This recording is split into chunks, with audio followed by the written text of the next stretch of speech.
নমস্কার বন্ধুরা, mother Sunshine cooking চ্যানেলে সবাইকে স্বাগত জানাই। আপনারা সবাই কেমন আছেন? আশা করি সবাই খুব ভালো আছেন।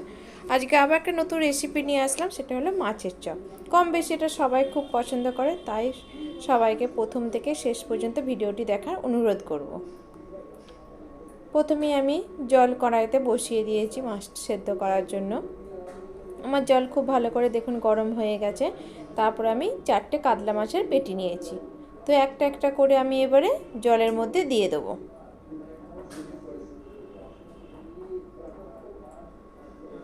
দেখুন একটা একটা জলের মধ্যে আমি মাছটা ছেড়ে দিচ্ছি।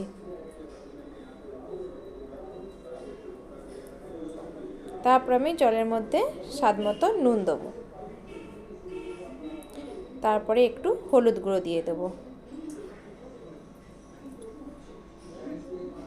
তারপরে এটাকে আমি ঢেকে খুব ভালো করে মাছটাকে আমি সেদ্ধ করে নেব।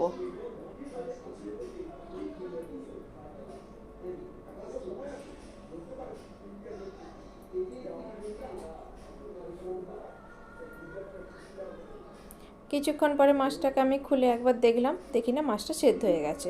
তারপর আমি একটা একটা করে মাছটাকে এবার আমি তুলে নেব। একটা পাত্রে তুলে ঠান্ডা করতে দেবো। তারপরে এদিকে কড়াটা পরিষ্কার করে নিয়েছি। তারপরে এর মধ্যে অল্প করে একটু সর্ষের তেল দিলাম।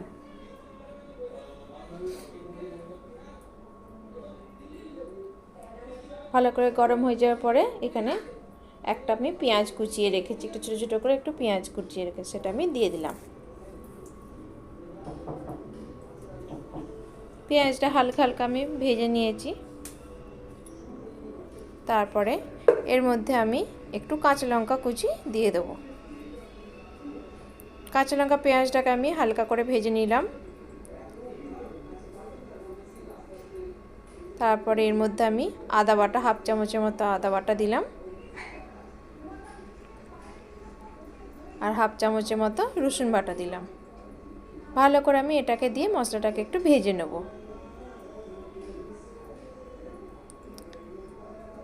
খুব ভালো করে এটাকে আমি ভেজে নিয়েছি। তারপরে একটু হলুদ গুঁড়ো দিলাম, অল্প একটু লঙ্কা গুঁড়ো দিলাম, আর অল্প করে একটু জিরে গুঁড়ো দিলাম। মশলাটাকে ভালো করে আমি এর মধ্যে দিয়ে এবার একটু কষিয়ে নেব।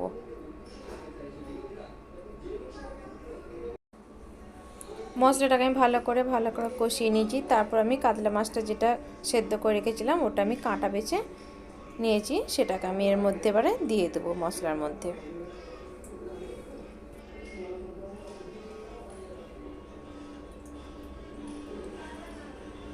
তারপরে আমি মাছটাকে মশলা দিয়ে ভালো করে কষিয়ে নেব।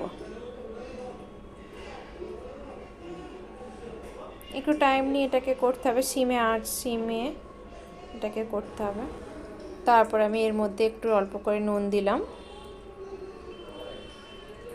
মাছটা আরও একটু স্বাদ বাড়ানোর জন্য অল্প করে আমি এতে একটু চাট মশলা দিয়ে দেবো।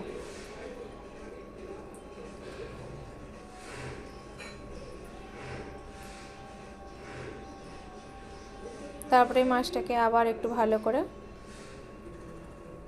কষিয়ে নেব।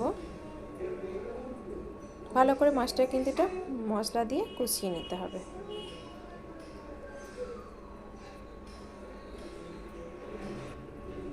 তারপরে আমি এর মধ্যে একটু চিলি ফ্লেক্স দেবো। চিলি ফ্লেক্স দিয়ে বেশি নাড়াচাড়া করতে হবে না, হয়েই গেছে আমার পুরটা রেডি হয়ে গেছে মাছের চপের জন্য। তো এরপর আমি এটাকে নামিয়ে নেব। এখানে 3 পিস আমি স্লাইস ব্রেড নিয়েছি, ব্রেডের পাশে এটা আমি ঢেলে নেব।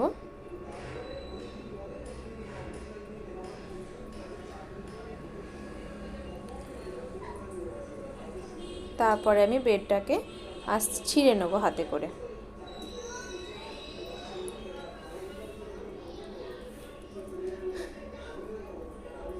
ছিঁড়ে নেওয়ার পরে মাছটার পুরটার সাথে এটাকে আমি ভালো করে মাখিয়ে নেব। খুব ভালো করে এটাকে আমাকে মাখাতে হবে মাছের মধ্যে ব্রেডটার সাথে। যত ভালো করে মাখানো হবে তত মাছের চপের মণ্ডটা তৈরি হবে ভালো। তারপর আমি একটু একটু করে নিই, যে যেরকম শেপ দিতে পছন্দ করে, গোল শেপ, আমি একটু লম্বা শেপ দিয়েছি। তো তারপর আমি এই লম্বা লম্বা করে সবগুলো শেপে তৈরি করে নেব।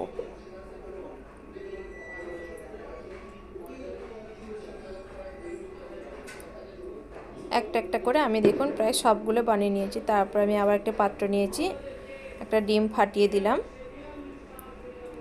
এরপর আমি আর একটা ডিম নেব, ডিম দিয়ে এটাকে আমি ফাটিয়ে নিলাম। তারপর আমি এর মধ্যে একটু নুন দিলাম। যদি ইচ্ছে পারেন আপনারা যদি গোলমরিচ থাকে একটু গোলমরিচ গুঁড়ো এর মধ্যে দিতে পারেন, তো আমার ছিল না সেই জন্য আমি আর দিইনি। তো এর মধ্যে এটাকে দিয়ে ভালো করে ডিমটাকে একটু ফেটিয়ে নিতে হবে। তারপরে আমি একটা একটা মাছের চপের যে মন্ডটা তৈরি করে রেখেছি ওটাকে আমি ডিমের গোলার মধ্যে দিয়ে দিলব। তারপরে এদিকে আমি ব্রেড ক্রাম্বস রেডি করে রেখেছি। আমি বিস্কিটের গুঁড়ো নিয়ে এটাকে আমি গুঁড়িয়ে নিয়েছি, টোস্ট বিস্কিটকে নিয়ে। তারপরে আমি ব্রেড ক্রাম্বসের মধ্যে এটাকে আমি দিয়ে দিলাম। ডবল কোট করব, তাহলে এটা বেশি টেস্ট হয়। প্রথমে একবার ভালো করে ব্রেড ক্রাম্বসের মধ্যে এটা আমি করে নিলাম। তারপর আবার আমি এটাকে ডিমের গোলার মধ্যে দিলাম। আবার তুলে এটাকে আমি, এই দেখুন আমার ছেলে চলে এসেছে হেল্প করতে আমাকে। আবার একটা নিয়ে নিলাম, ওর মধ্যে আমি আবার ডিমের গোলা দিলাম।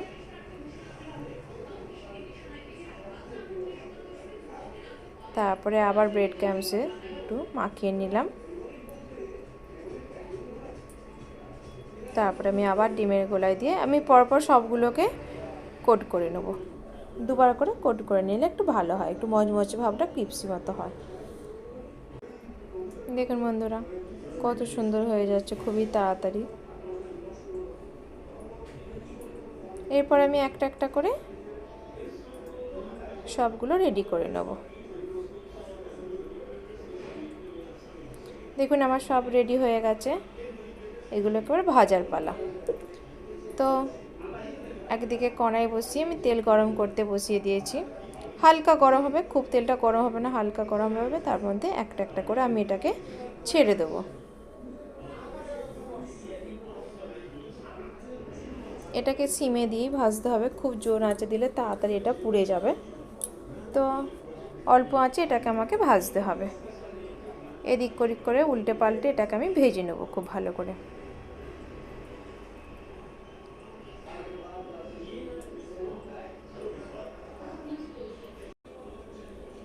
তারপরে দেখুন অল্প অল্প করে কিন্তু আমি এটাকে ভেজে নিচ্ছি। ধীরে ধীরে এটাকে টাইম নিয়ে ভাজতে হবে, লাল লাল করে এটাকে আমি ভেজে নেব। আমার হয়ে গেছে প্রায় ভাজা এটা।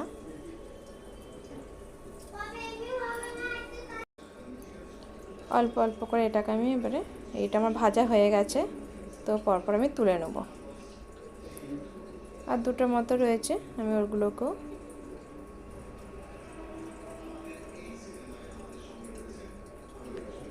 এই দুটো হয়ে গেলেই আমার হয়ে যায় ভাজা। তো অল্প অল্প ভেজে আমি এটাকে আস্তে আস্তে ভেজে তুলে নেব। দেখুন বন্ধুরা আমার সব মাছের চপ ভাজা হয়ে গেছে। তো বন্ধুরা কেমন লাগলো আমার মাছের চপের এই রেসিপিটা? যদি ভালো লেগে থাকে তাহলে লাইক, শেয়ার এবং সাবস্ক্রাইব করে দেবেন আমার এই চ্যানেলটিকে। তো ধন্যবাদ।